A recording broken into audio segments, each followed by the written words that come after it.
रुपए से भी ज्यादा पैसा बाहर जमा है। तो हम पूरे देश में हमारा ये सामाजिक मुद्दा है, ये हमारा राष्ट्रीय मुद्दा है और इसको हम पूरे देश में उठाएंगे। इसके लिए हम ये जनमत संग्रह कर रहे हैं, जनशक्ति को संगठित कर रहे हैं, ये हमारा मुद्दा है। स्विस बैंकों सहित जितना भी विदेशी बैंकों में भारत का काला धन जमा है, उस देश के धन को देश में वापस लाएंगे। यह हमारा एक बहुत बड़ा सामाजिक और राष्ट्रीय मुद्दा है हमारा। और यही पैसा इतना वापस आ जाता है तो देश की बेरोजगारी, गरीबी, भूख, अभाव, बेबसी, लाचारी एक दिन में दूर हो जाती। ये इतना बड़ा मुद्दा है, इसको हमें समझाना है, देश के लोगों को कन्विंस करना है। करीब डायरेक्ट इनडायरेक्ट टैक्स 64 प्रकार के हैं। हम इसके बारे में एक ही बात, हम कुछ निष्कर्ष पर ऐसे पहुंचे कि क्या करना चाहिए। अभी समान रूप से हमें ये भ्रष्टाचार एकदम तो खत्म नहीं होगा, इसमें टाइम लगेगा। वो लोग, सारा देश कमाता है और डिसाइड कौन करता है? एक मुख्यमंत्री सारे बजट को डिसाइड करता है। उसका एक नाम सारे का एक कैबिनेट मिनिस्ट्री होती है, उसमें भी उसके अनुकूल ही लोग होते हैं, नहीं तो वो चला भी नहीं सकता। तो एक राज्य का एक मुख्यमंत्री तय करता है कि ये पैसा कहां खर्च होना चाहिए पूरे प्रांत का। एक प्रधानमंत्री और उसका फिर वित्त मंत्री, 2-4 उसके कैबिनेट मिनिस्टर मिलकर के तय कर लेते हैं, कुछ सेक्रेटरीज उसमें मिल जाते हैं कि पैसा कहां खर्च होना चाहिए। तो क्या इस देश के करोड़ों लोग बेवकूफ हैं, अनपढ़ हैं, अशिक्षित हैं? क्या उनके पास कोई बुद्धि नहीं है? क्या उनके पास कोई संवेदनशीलता नहीं है? क्या उनको कर्तव्य बोध नहीं है? तो उनके ऊपर क्या हमें बिल्कुल भरोसा नहीं है? यदि देश के लोगों पर हमको भरोसा नहीं है तो हमें इन नेताओं पर उससे भी कम भरोसा है।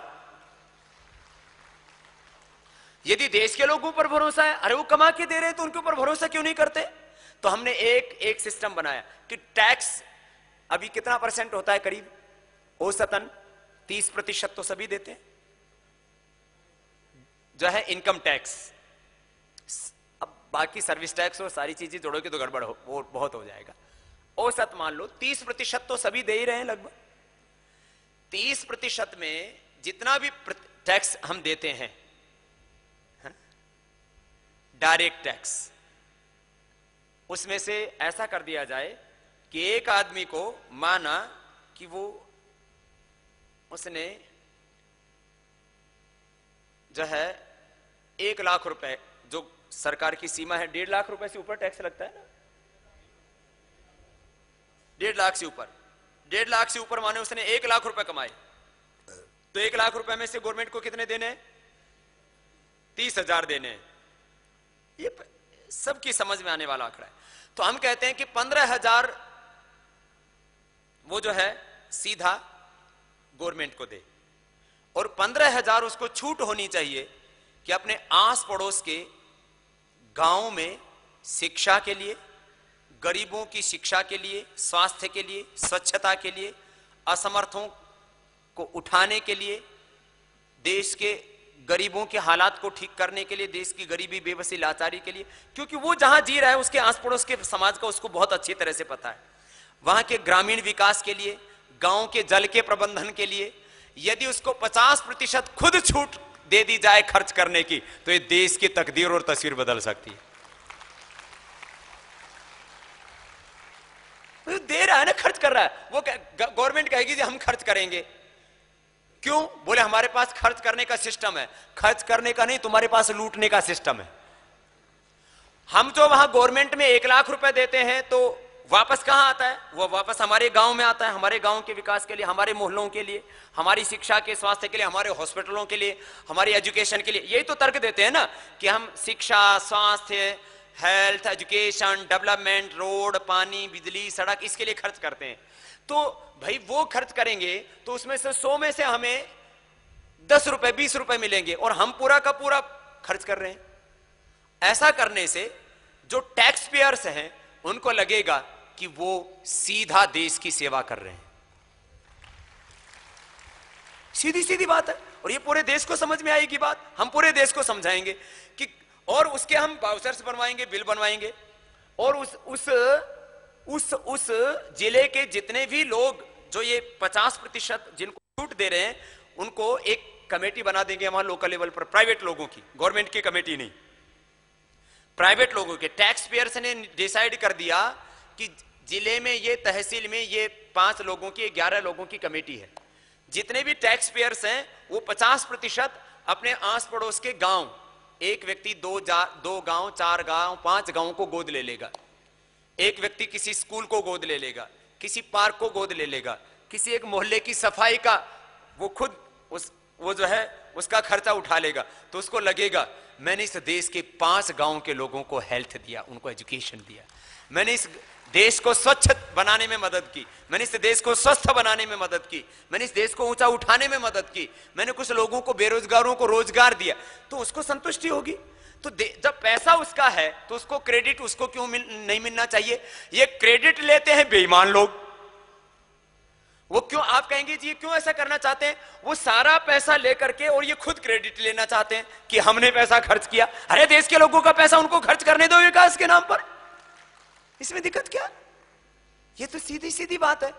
इसमें दिक्कत क्या है? इनको दिक्कत यह है कि देश के लोग जब देश के लिए पैसा खर्च करने लगेंगे तो ये लोकप्रिय हो जाएंगे, इनकी सामाजिक प्रतिष्ठा बच जाएगी, देश के प्रति इनके भीतर स्वाभिमान जाग जाएगा, बीच में बेईमानी नहीं हो पाएगी, लूट खसोट नहीं हो पाएगी। तो ये हमारा टैक्सेशन में सुधार है। 50% तुम उसमें से, हम कोशिश करेंगे तुमको उसमें भी ना लूटने दें, लेकिन 50% भी देश का पैसा देश के विकास में लग जाए तो भारत की दशा और दिशा 5 वर्षों में ही बदल सकती है। ये पूरा, और लोग टैक्स भी डबल देने लग जाएंगे। जो गवर्नमेंट को अभी टैक्स जा रहा है उनसे डबल टैक्स जाने लग जाएगा। लोगों को लगेगा 50% हमें खर्च करने को मिल ही रहा है। हमारे यहां लोग टैक्स देकर के भी दान देते हैं ऊपर से, और वो सीधा ही उनको मतलब दान हो गया उनका। तो देश के लोगों की विकास में सीधी सहभागिता, तो इससे क्या होगा? अमीर लोग गरीबों की, बेरोजगारों की, जो अभाव में, पीड़ा में, बेबसी में, लाचारी में जी रहे उनकी सेवा करेंगे, तो गरीबों और अमीरों के बीच का, स्वर्णों का और पिछड़ों के बीच का जो संघर्ष है वो भी खत्म हो जाएगा। एक बहुत बड़ा काम होगा। आज गरीब और अमीर में बहुत दूरियां पैदा कर दी हैं कुछ बेईमान लोगों ने। 9वीं बात, सामाजिक न्याय। पुलिस प्रशासन, भारत की न्याय व्यवस्था, भारत के कानून जो अंग्रेजों के जमाने के बने हुए हैं उनमें सुधार की आवश्यकता है। हमें, चाहे वो इंडियन एविडेंस एक्ट है, चाहे वो राइट टू डिफेंस, हमें अपनी सुरक्षा का अधिकार ही नहीं है। कानून ऐसे बना दिए गए हैं, किसी को उठा के जेल में ठोक दो। कानून दुष्ट व्यक्तियों को दंड देने के लिए कम, सज्जन व्यक्तियों को सताने के लिए ज्यादा प्रयोग हो रहा है। उसमें सुधार की आवश्यकता है, क्योंकि जिन कानूनों को हमारा शोषण करने के लिए, हम पर अत्याचार करने के लिए, जिन कानूनों को लूट मार करने के लिए बनाया गया था, वो आजाद भारत के कैसे कानून हो सकते हैं? सामाजिक न्याय मिले लो, भारत एक आध्यात्मिक राष्ट्र के रूप में विकसित हो, भारत की संस्कृति, भारत के मूल्य आदर्श, भारत की परंपराएं इतनी सार्वभौमिक और वैज्ञानिक हैं।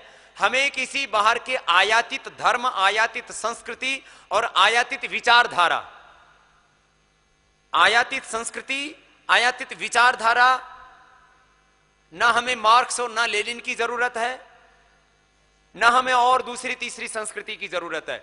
भारत की संस्कृति, भारतीय समाजवाद का दर्शन, भारतीय सांस्कृतिक राष्ट्रवाद का दर्शन इतना परिपूर्ण है कि उसमें हमें बाहर के लोगों के मुंह ताकने की आवश्यकता नहीं है। हमें अपनी तरह से विकसित होने दो, बस। यह बहुत बड़ा दर्शन है, आध्यात्मिक राष्ट्र बनाना। और यह सारी बेबसी को दूर करने के लिए 100% मतदान। जब सब लोग मतदान करने लग जाएंगे, जो मतदान न करें उनके नागरिकों को, उनके जो नागरिक होने के नाते उनको जो अधिकार प्राप्त हैं और जो उनको सुविधाएं प्राप्त है, उससे उनको क्यों ना वंचित कर दिया जाए। एक छोटी सी बात हम देश के लोगों को समझाएंगे। ये 11 मुद्दे हैं हमारे इनको हम सामाजिक मुद्दे कहते हैं, जिससे कि देश का राजनीतिक शुद्धिकरण होगा। हम इनको राजनीतिक एजेंडा नहीं कहते। तो कहेंगे जी इनको मानेगा कौन?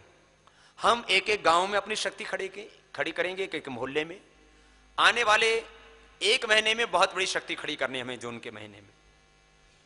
एक वर्ष में हमें बहुत बड़ी शक्ति खड़ी करनी है। हमारे 15 संगठनों के एक संगठन यदि 20 से 30 गांव की जवाबदेही लेगा, 15 संगठन यदि 20 गांव की जवाबदेही लेते हैं तो कितने हो जाते हैं? 300 गांव। और यदि 30 गांव की जवाबदेही लेता है एक संगठन तो कितने हो गए? 450। तो 20 से 30 गांव औसत एक संगठन के हिस्से में आएंगे। 20 से 30 गांवों में संगठन को खड़ा करने का दायित्व तो 15 संगठनों का रहेगा। ये एक महीने में खड़ा कर सकते हैं। 30 एक संगठन में 30 लोग तो ऑलरेडी हमारे काम कर ही रहे, युवा हैं, चाहे शिक्षक हैं, चाहे चिकित्सक हैं, चाहे एडवोकेट्स हैं। कोई ज्यादा करेंगे, कोई कम करेंगे, औसतन 20 से 30 का एवरेज आएगा एक संगठन के ऊपर। कोई संगठन युवा के हैं, किसानों के हैं, वो ज्यादा भी इसमें काम करेंगे।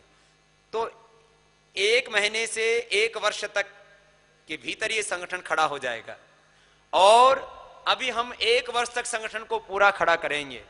एक वर्ष के बाद में या 2 वर्षों के बाद में ये हमारा 11 पेज का ये हमारा सामाजिक एजेंडा हम राजनीतिक पार्टियों को देंगे। जो राजनीतिक पार्टियां कहेंगी कि हम इस एजेंडे को पूरी तरह से मानने के लिए तैयार हैं, उसको हम समर्थन देंगे, चाहे वो कोई भी पार्टी। तो हम अपना कोई राजनीतिक संगठन खड़ा करने वाले नहीं है। जो इन 11 बातों के ऊपर सहमति जताता है, तो हमारा काम क्या है? जनशक्ति को संगठित करना, देश के लोगों को ये बताना कि ये है विकास का सही मार्ग, यह है देश की समृद्धि का मार्ग, यह है भारत को विश्व की महाशक्ति बनाने का रास्ता। तो ये 11 चीजें हैं। हम इस देश को संगठित करेंगे, देश को स्वस्थ बनाएंगे, देश को जगाएंगे, देश के मूल्य, आदर्श, परंपराएं जो ढह रही थी उनको विकसित करेंगे, देश का चरित्र निर्माण करेंगे, व्यक्ति को राष्ट्रीय चरित्र का निर्माण।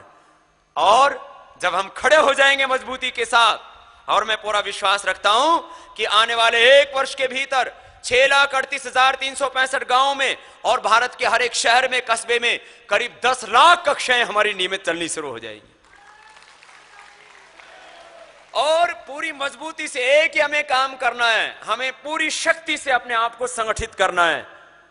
संगठन में सबसे बड़ी ताकत होती है। लोकतंत्र की परंपराओं को बदलना चाहते हो, लोकतंत्र के नाम पर जो षड्यंत्र चल रहा है उसको बदलना चाहते हो, तो एक ही काम है, जनशक्ति अपने साथ खड़ी कर लो।